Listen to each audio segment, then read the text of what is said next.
How's it going, everybody? Today we're going to be taking a look at the US Model 1917 Enfield, if you want to call it, and that's basically exactly what it is. These are derived off of the P-14 Enfield that the British had built, and the reason the US were building them was because when they got started in World War I, they first sent their 1903 Springfields, and then the companies that were trying to build had already had all the supplies to build the P-14s, so they just rechambered them in 30-06 and called it a day.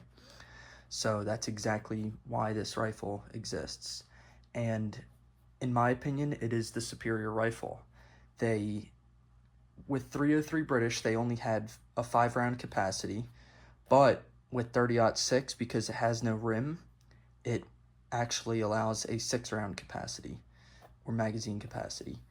But anyway, even though, like I said, it wasn't technically the standard infantry rifle of World War I, these were found way more on the Western Front than the 1903 Springfields. But like I said, amazing rifle. This one is a Winchester, and a lot of people call them Eddystones, just Eddystone 1917, but that's not technically correct. It's the M1917, and they call them the American Enfield. They call them a lot of things, but this one's a Winchester-made rifle, and it's in pretty good shape. I'll go into the features now. It is a bolt action rifle, and you have very cool looking bolt handle, very oddly shaped to fit down there, but I really like it. To safely decock the bolt, or I'll show the safety first. Your safety is this lever.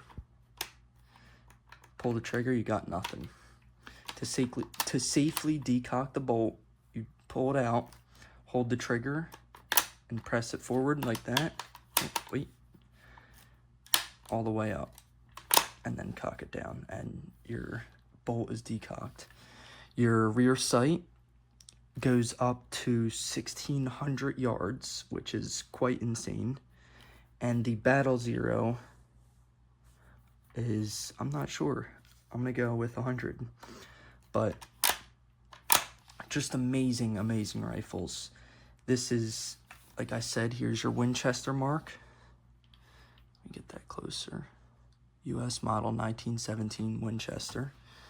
And it is just a gorgeous rifle. And you have a compartment in the butt plate. I guess an oil pack or something could go in there. This sling, it's not original to the rifle, I know that for a fact. It may be an original sling if you look at the condition, but I'm not positive. I know that there are hunting slings that look very similar to these, and it's hard to tell, to be honest, at least for me. But this one looks pretty good, at least compared on the rifle, and they're just great rifles. This is the bolt release too, right here. It's very stiff, but that's no big deal. Anyway, I'll go into some stock stamps. This is I believe it's the Ogden Arsenal or something. It's a rework stamp. I'll show it up on screen, the correct term. And basically they rebuilt these rifles in the 40s, and that's just what they did. And they did it in Ohio, I believe, and that's where that stamp comes from. You got a lot of beautiful markings. There's your flaming bomb. You have your Eagle's head stamp. The Eagle's head is found on a lot of places. There's your flaming bomb again right there. There's your Winchester stamp, NS, that means nickel steel. And just great, really cool rifles. But they are, like I said, technically not the standard infantry rifle. But it doesn't really matter because they were found more on the Western Front than the 1903s were. And they're just really cool. I have some 30-06, some S&B. This is Garand safe stuff. I've heard it's just safer to shoot out of these things. That might not be true, but that's what I've heard. And these clips I know are not original. They seem like they would work, and if someone could let me know what they are. It says SEY. And then this one is MTY60. Like I said, not sure what they're for.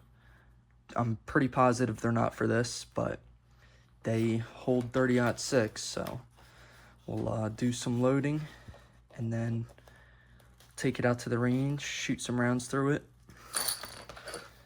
and that'll be it.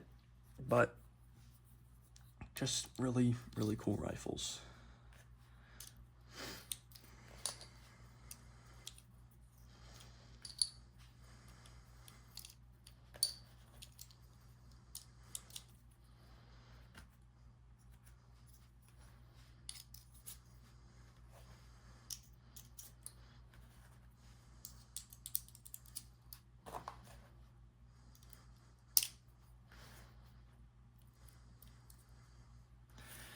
So there's 10 rounds loaded up. Not gonna load that one because it's way tighter. But let's take it out to the range and shoot some rounds through it. Here's a sight picture for you guys. Battlesight's a standard peep sight. And I'll flip up the rear sight. And there's your adjustable elevation sight.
Thank you guys for watching, and if there's one takeaway from today's video, it's that the US Model 1917 is the superior rifle to the 1903, at least for World War I. Thank you guys.